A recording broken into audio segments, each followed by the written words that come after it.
Hello, and welcome to NotesIn9. I'm David Leedy, and this is an extended edition. Extended episode 9, using Java maps inside Xpages. Who needs a GPS when you've got a map? Okay, before we get started on the demo and information, I just wanted to make a quick announcement. Today is actually NotesIn9's second year anniversary.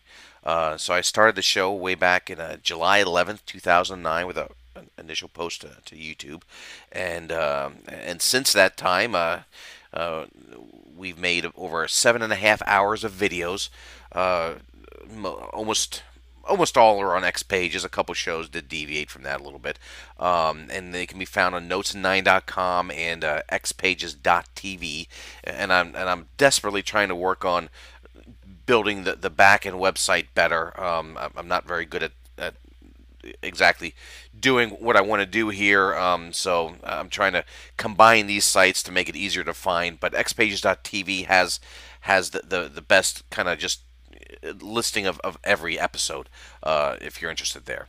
So I've had over 60,000 plus downloads in total so far, which I think is great, and I thank everybody for watching and using the show.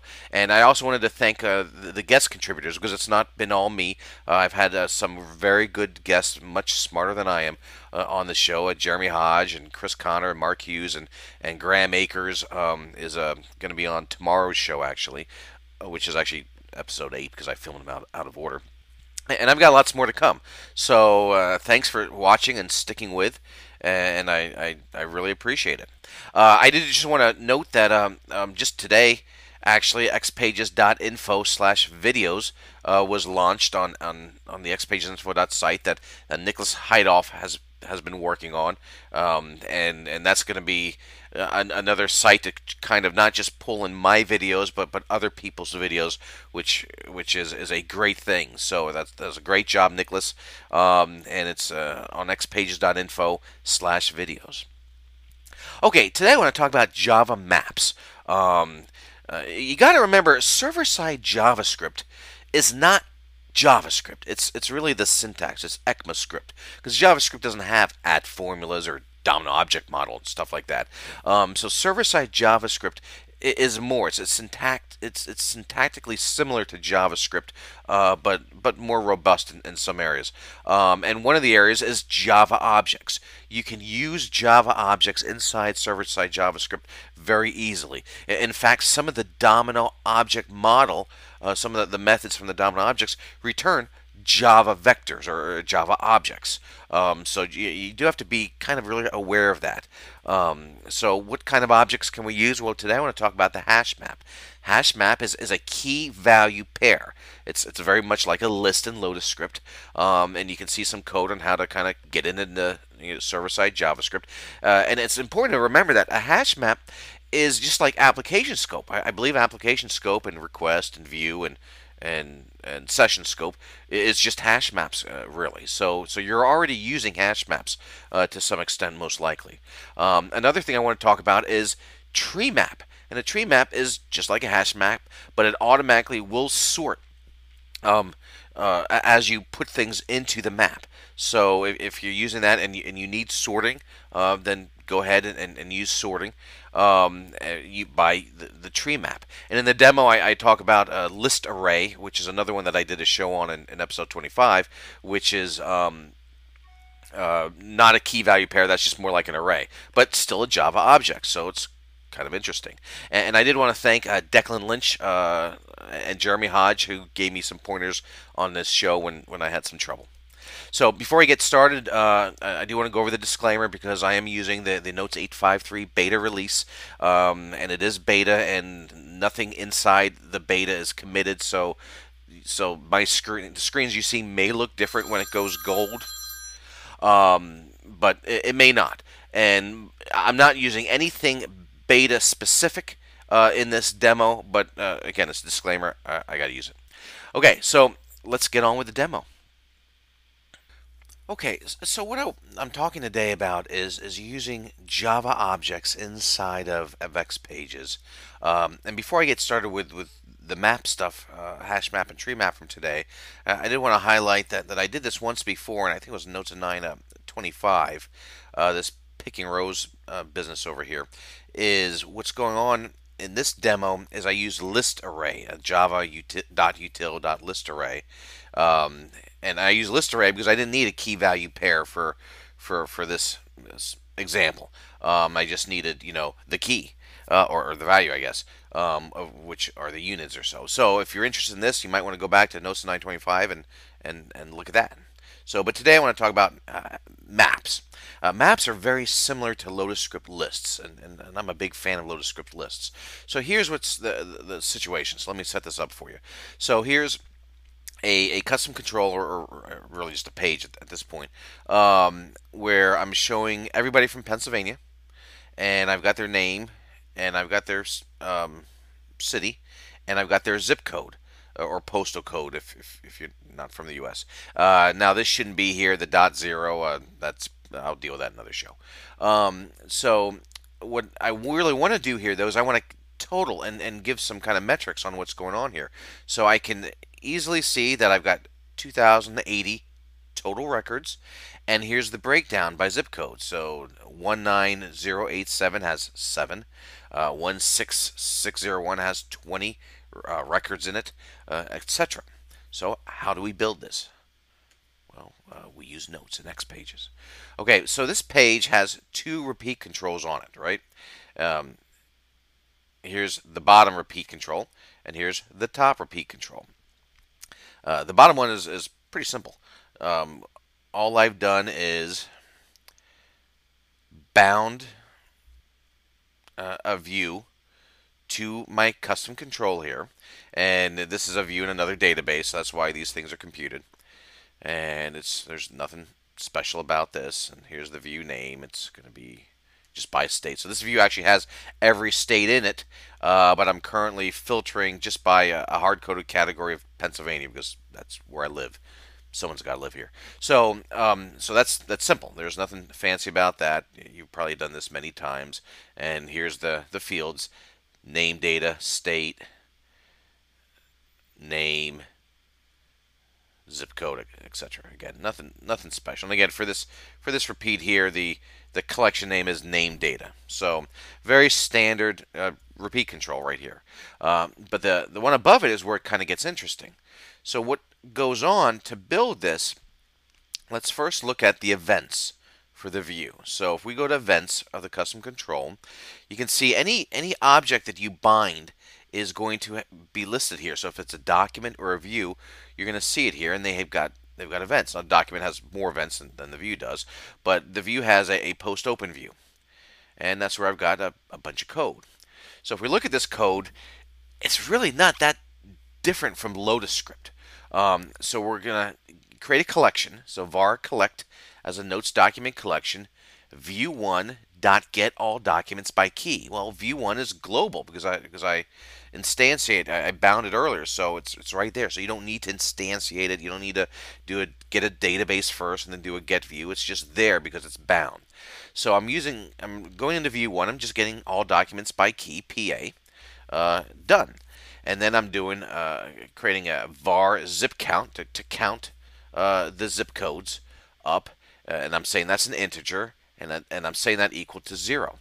Now this is kind of important. You don't want to not have that because it won't work, because it'll instantiate it as like a null, and then you're gonna add 1 plus a null, and it doesn't like that. And trust me, that kind of screwed me up there for a little bit. And thanks to Jeremy Hodge for showing me the error of my ways. Then here's the new stuff. Var mylist, and that's probably a bad variable name because it's not really a list, but I'm calling it my list, and I'm saying it's a Java util hash map, and it's equal to a new Java util hash map. So my list is now what's called a hash map, and that is this kind of key value pair stuff. And we'll come back to the tree maps in a little bit, and a couple other variables: temp count and temp name. And then I'm just going to kind of like loop through all the documents in this collection. And I got the looping code from the Xpages cheat sheet because I'm more of a do until guy, and you can't really do that in JavaScript. I don't think so. So what we have to do is while doc is not equal to null. Okay, and then I've got a simple counter here, zip count, and zip count will eventually get put into a view scope variable, and that is how we get, this total. It's just going basically, this is the count of the collection for the most part. And I could have probably gotten collection.count too, rather than the running total. So two ways to do it. And then what I'm going to do here is I'm going to get the current zip code. And what kind of was also tricky is the key that I'm using, the zip code, is actually stored as a number in my fake names database, which is kind of dumb. But it's stored as a number. Now, HashMaps and I guess TreeMaps don't like it when you try to put a numeric in as your key value. It wants to see a string. So what I've had to do is first I get the zip, which again in this case is a number, so this might not be the greatest example in the world, but I put it into this variable called temp name. And then I want to check my map to see if it already exists. So I want to pull from the map. So I'm saying my list dot get temp name, but I've got to convert it to string here. So temp name to string. So I'm pulling it to see if it's there, and if it does exist, it gives me whatever the current count is. Maybe there's 5 there, maybe there's 10 there. If it doesn't exist, I just get 0 back. I believe, I'm not sure if I've proven that, but I get nothing back, or I assume 0. So temp count now is the current count for that key, or it's 0. And then what I want to do is I want to put into it, whatever that count is, plus 1. So if it's 0 plus 1, it's 1. Or if it's 5 plus 1, obviously it's 6. And in this case, I didn't do the toString business to kind of convert it here. I mixed at formula, so I did add proper case. So again, in thinking that this would be strings, like job names, I wanted to use occupations, but there was just too many ones, so it wouldn't have been a good example. So I'm saying to have consistency in your key, saying at proper case temp name, which is the zip code. So at proper case will convert it to string, basically here, and then I put that into the map. So map the zip code and then whatever the count is. And then, this is just standard stuff. I recycle the doc because you have to, otherwise you have a memory leak. Now, why you recycle the doc here and not exactly the temp doc, I don't know the answer to that, but I asked my Lotusphere, and this is the proper way to do it. And that's about all I know. And then finally, after all the looping is done and the map is filled, then we put it into view scope variable called zip breakdown. My list. So it's not really called my list anymore. We're going to reference as zip breakdown. Okay, so what's next? Well, we go to the repeat, and we basically say zip breakdown dot key set. Okay, well, what's key set? Well, key set is the keys. If we go to a website, Java 2S HashMap, this is a pretty good website. Though the examples aren't great. Okay, and I open up 2 pages here. So Java 2S is a pretty good website, and there's on it is some kind of like questions on using a hash map, how to get the size of a hash map, and then there's basically the methods of the hash map. And one of them is key set, and key set is basically give me all the keys, right? And otherwise you've got get and put. And again, these are very similar to your scopes. Scopes are hash maps, I believe. Application, session, view, and request scope. All they are hash maps. So, oops. Let's go back here. So I'm just going to repeat every key. Because again, a repeat doesn't have to just do a view or a collection. It can be any kind of array that you can iterate over. So we're going to iterate over all the keys. Then inside of this, I've got some code here, and I'm zip data, which is my collection name for the repeat, and that's the zip code, the text representation of the zip code. And then I'm saying dot get, and I'm passing that zip code in to get the actual value. So this is giving my zip code, and this is giving my count inside the that hash map, that value, and I'm wrapping it into a div, and I did some styling to obviously get the the green boxes going left to right rather than having it go top to down. Okay, so now this is kind of cool. So it's a list, but what's even better than this is the fact that it's not sorted, which is not actually better because you want a sorted list. But what's better than a list is we can sort this very easily. So if we come back to our events and our post open view, and now I'm gonna just rem this out, and because HashMap there's another object or class, I guess you'd call it, called TreeMap. And what TreeMap does, it's the exact same thing as a hash map, but it automatically sorts by the key value as you put it in. So we're going to say var mylist is actually a java.util.treemap equals new java.util treemap. And then, again, I think Jeremy helped me with this. We're just saying it's case insensitive order. So I really probably didn't need to use the proper case here. I just didn't know it at the time. So that's probably irrelevant here. I probably could have just done the temp name dot to string to make sure it's a string, and then this would have just taken care of the rest. So let's see what that looks like. So in theory, this stuff should sort, and it does. Now it's sorting by string, which probably is, they're all the same digits, so that probably is actually accurate. So that is the tree map. So you've got the hash map, the tree map, and there is good information on this site, Java 2S. There's like little examples here.